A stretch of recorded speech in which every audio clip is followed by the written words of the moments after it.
Welcome to the Deep Dive. Today we're on a mission to connect some seemingly disparate worlds. We're talking philosophy of desire, Silicon Valley strategy, even 17th century courtesans, and how it all ties into healthy relationships. It's huge math. It is, and it all boils down to one core question. Why does rivalry consume us? And is there a way to strategically design a life where competition is just irrelevant? And that's exactly what our listener, the learner, is looking for clarity on how these dense topics actually intersect. In this deep dive, we're going to synthesize René Girard's ideas on rivalry, Peter Thiel's business strategy, and the psychology behind desire and conflict. Right. The goal here is to give you a full picture of how rivalry starts, and more importantly, how you can escape its most destructive forms by creating a kind of monopoly on value. And that value could be anything: profit, power, or even personal intimacy. I love that framing, a monopoly on value. Because our sources show this isn't just about business competition. No, not at all. The rivalry, it seems, starts so much deeper than we think. Which leads directly to the core question we have to answer. Why do we so often desire exactly what other people desire? And if that's the root of all conflict, what happens when you try to build a life completely outside of that competitive game? Okay, let's unpack that foundational idea, René Girard's concept of mimetic desire. Yeah. This is the source material that really influenced contrarians like Peter Thiel. It is. And the idea, which is so revolutionary but so simple, is that most of our desires, they're not even ours to begin with. Exactly. It completely upends the way you think about what you want. We tend to believe, we see a car, a job title, a certain kind of partner, and we want it for its own qualities. Right. Girard says no. You want it because someone else, a model, a competitor wants it first. You're imitating their desire. It's the imitation, not the intrinsic value that's driving you. So we're not even looking at the thing itself. We're looking at what our rival wants. That explains so much about status symbols. It does. The object is almost secondary to the fact that everyone knows it's desired. Exactly. And when you define yourself against your rival, the object becomes less and less important. The conflict itself takes over. And if I want the same thing as you, and we're both modeling our desire off some third party, a celebrity, a trendsetter, we become what Girard calls twin rivals. And the rivalry itself is the only thing that matters. It consumes you both. Right. And the consequence of all this escalating desire is, immediate and pretty terrifying conflict. Which could destabilize entire communities. Precisely. In early societies, Girard argued that this conflict spiral, this war of all against all, had to be channeled somewhere to stop it from tearing the community apart. So the aggression gets directed onto a single, often totally arbitrary target. Scapegoat. The scapegoat. That idea is so unsettling. Are you saying that societies just have to have an outlet for violence? That scapegoating is a conflict management tool? Historically, yes. By punishing or getting rid of the scapegoat, the communal tension is discharged, unity is temporarily restored, and the community forgets the internal conflict that started the crisis. So the problem isn't solved, it's just displaced. It's displaced. Okay, so if rivalry and scapegoating are just baked into human nature, how does someone like Peter Thiel, operating in hyper-competitive Silicon Valley, propose we escape this cycle? Well, Thiel's entire strategic framework is a conscious attempt to just sidestep mimetic rivalry. His famous statement, "competition is for losers," isn't just bluster. No, it's a real philosophical position. It is. He believes that if you're in a fierce competition, say two startups fighting over the same tiny market, you are trapped in that mimetic war, and you're just driving all the value and profit down to zero. But wait, isn't competition supposed to be healthy for the market? Why is he so dismissive of it? Because he sees it as a massive distraction that just encourages imitation. He makes this distinction between horizontal and vertical progress. Right, 1 to N versus 0 to 1. Exactly. If everyone is doing 1 to N horizontal progress, they're just copying things that already work. They're fighting over a known quantity. Thiel believes real progress comes from vertical progress, 0 to 1. Doing something completely new. Finding a secret that nobody else has discovered, and if you build something 0 to 1, you automatically create a monopoly because you literally have no rivals. That makes perfect sense. Building the 1,000th car is horizontal. 1 to N. But building the first iPhone, that was vertical.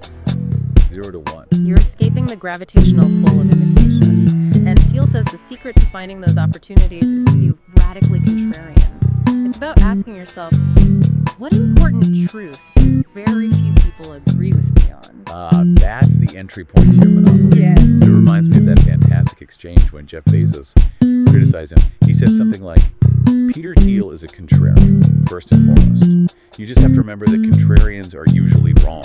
And Thiel's response was so crucial. He said, contrarians may be mostly wrong, but when they get it right, they get it really right. Because if you're looking where everyone else is looking, the value's already gone. It's been competed away. The valuable secrets are hidden because they defy consensus, or they're in places where the social model, the person everyone is copying, is just unwilling to go. So if mimetic desire is the psychological root, then game theory is sort of the structural rules of the game. It maps the battlefield. It shows how that rivalry plays out in our lives, professionally and personally. Let's get into that structural logic then, starting with the two big ones, zero-sum and positive sum. A zero-sum game is pretty simple. My win has to be your loss. Think of poker. There's a finite pot of money. And when people perceive resources to be scarce, everything defaults to zero-sum. We see that in politics all the time. It feels like one side can only win if the other side loses everything. And it just exacerbates conflict because there's absolutely no incentive to collaborate. But I think it's important to clarify that zero-sum is sometimes just the perception of scarcity, right? It's not always the reality. Absolutely. The scarcity often starts in our heads, driven by that mimetic desire for the same thing. But the structural outcome is real conflict. What we should be aiming for are positive sum games. Where we make the pie bigger for everyone. Right. Long-term collaborations where both sides can gain value. But that requires trust and a focus on unique shared experiences that can't just be taken away. The negative side of this is so clear in corporate culture. Things like mandated internal competition, like stack ranking. Oh, that's a classic example of deliberately creating a zero-sum game. Stack ranking, or ranking yang, forces employees to compete because there are only so many slots for the top rating. So you're incentivized to undermine your peers. Completely. It sabotages learning, it stifles innovation, and it promotes gaming the system instead of actually working toward the company's goals.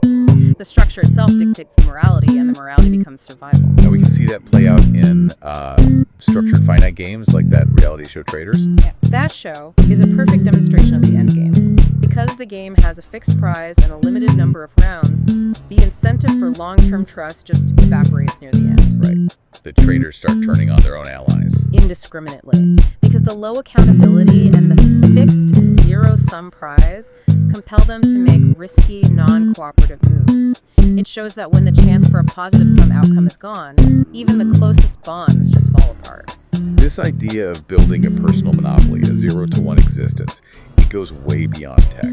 Historically, some individuals were masters at creating monopolies of desire and power. And my favorite example has to be the 17th century French philosopher and courtesan, Ninon de Blancos. She is fascinating because for women in her time, the choice was basically marriage or the convent, and she just rejected both. She created a third path, a personal monopoly. She invented a category for herself where she could compete purely on intellect and charm, not just on beauty. She was a true category of one in Paris. And she didn't just compete, she strategically segmented her suitors to maintain complete control. That's the amazing part. Tell us about the system. It was a rigorous three-tiered system. First, she had the payers. They provided financial stability, but they received zero emotional intimacy. It was purely transactional. Yeah. Then she had the martyrs. They provided social validation. They were her devoted escorts, but they didn't consume her sexual resources. And then the inner circle. The favorites. And these were men chosen purely for her own pleasure or for their intellectual spark. By segmenting them, she avoided the zero-sum conflict of a traditional relationship. No single man could claim total control over her. It's a pre-Thelian strategy for creating a personal 0-to-1 monopoly. Absolutely.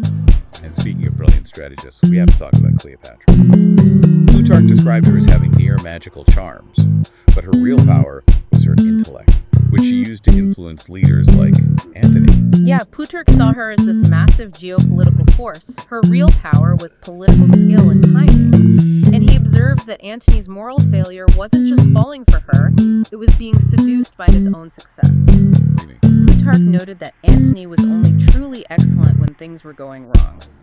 When he was successful, he got soft, and that made him vulnerable to her influence. And her suicide, planning it to avoid being paraded in Octavian's triumph, that was her final move. The ultimate act of autonomy. Even in defeat, she controlled her own narrative. Right. So if scarcity creates this kind of leverage, does playing hard to get actually work today? Is that strategic or is it just manipulative? That's the question, isn't it? And the research suggests it's really nuanced. Making your intentions too unclear can backfire, especially now when people value transparency. But there's a balance. Conveying interest while still maintaining a bit of mystery or intellectual distance, that might help create that initial spark. And the key here seems to be the transition over time. Right. The rule is, scarcity creates desire early, but meaning sustains it later. So you shift from a pursuit game, which is zero-sum, to a maintenance game. Precisely.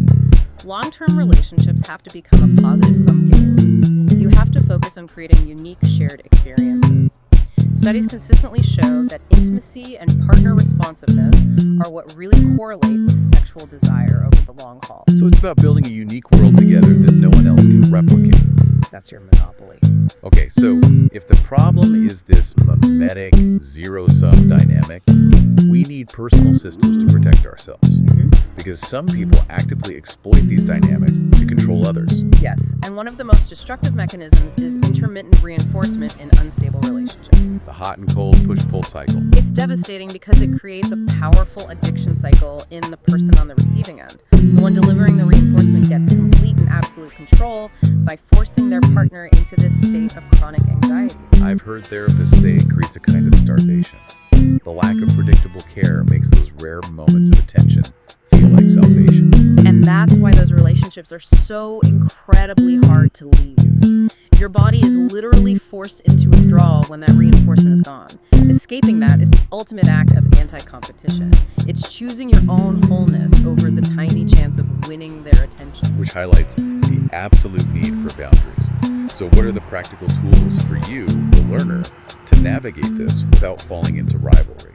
First, boundaries have to be clear, and they have to be framed around non-negotiable consequences. So instead of saying you shouldn't shout at me, which just invites an argument, You make it about your action. exactly. The boundary is I will not stay in a conversation or a relationship with someone who verbally abuses me.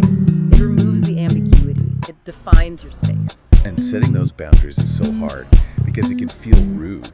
I know I have trouble with that phrase, I can help with X but not with Y. It feels so corporate. It does feel clinical, but that's the point. It's a clear structure for managing your energy.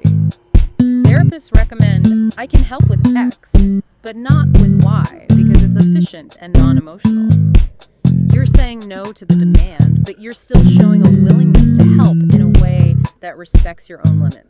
It shifts it from a zero-sum demand to a positive offer. That's it. And finally, let's talk about the mindset shift, focusing on goals. It's the difference between trying to win and trying to build. Right. Research clearly distinguishes between approach goals and avoidance goals. People with approach goals who are focused on fun, bonding, intimacy, they have much more satisfying relationships. They're building something unique. And the competitive side is the avoidance goals. That's right. Those relationships are focused on preventing conflict, avoiding rejection, or just not having the uncomfortable talk. And people with those goals, they experience lower satisfaction, lower responsiveness. You just can't create a 0-to-1 relationship, that personal monopoly, if all your energy is spent avoiding the negative. We've covered a tremendous amount of ground.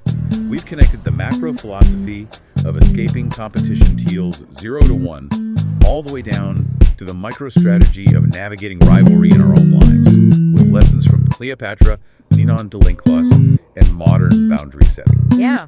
The common thread seems to be moving from imitation and scarcity to a creative space of uniqueness and abundance. And this leaves us with a final provocative thought that connects all of it back to the individual. We talked about Peter Thiel, who champions this radical, anti-egalitarian pursuit of a monopoly. Right, to drive civilization forward. But he also financially backed the Hulk Hogan lawsuit against Gawker. And his argument was about protecting the privacy of vulnerable individuals, including people who might be outed as gay when their lives are in danger. That's a fascinating tension. The ultimate capitalist funding an operation based on protecting vulnerability. It really raises the question, if this pursuit of a personal or corporate monopoly is driven by escaping mimetic conflict, is this radical individualism ultimately a protective measure for superior people dictating their own existence?